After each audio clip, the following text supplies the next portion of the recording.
Mainit, pero may tubig. Huwag tayong kakatalsikan tayo. Talaga magtatalsikan. Kaya nga pala layo.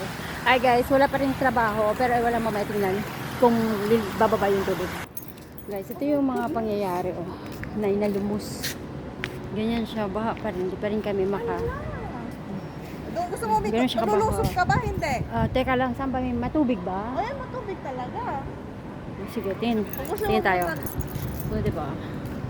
Tingin tayo, guys. Ito yung mahirap, saglit na ulan, baha na.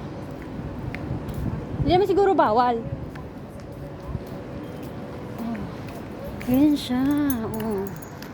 Ganyan siya. Ganyan siya. Stack up. Stack up yung mga sasakyan. Teka lang. Paano tayo iikot? Mababasa yung paa.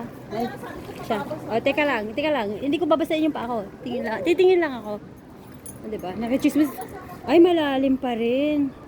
Tapos nalaglag yung sasakyan mo. Ay, paano ko iikot dun sa likod? Teka lang. Ka-stack pa dito sa ano. Stuck kami. Parang ayaw kong basahin yung paa ko, guys. Basa na. Huwag ka lang magbasa atin. Ayaw kong lumusong baga. So, dito lang kami sa pagmang ano na. So, ito siya kalalim. Nasaan ba bahay nila, Beverly? Doon, diretso. Oh. Pag diretso mo, then right. Yun lang. Pero, ito tignan mo, hindi mo na kaya. Oo, pag ganyan, papasok na yung tubig. Ah!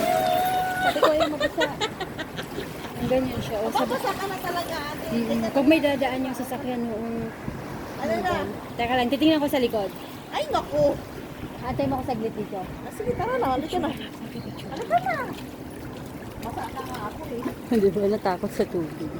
So yun guys. Naglanaw siya kadali. Yung gusto ko dun sa likod natin, salbar siya ba? May manok kaya doon na mas maganda. So ibig sabihin na shoot siya sa bangag. Ayan yung sasakyan oh. So ganun siya kalalim. So nabasa yung pa ako guys. Bye.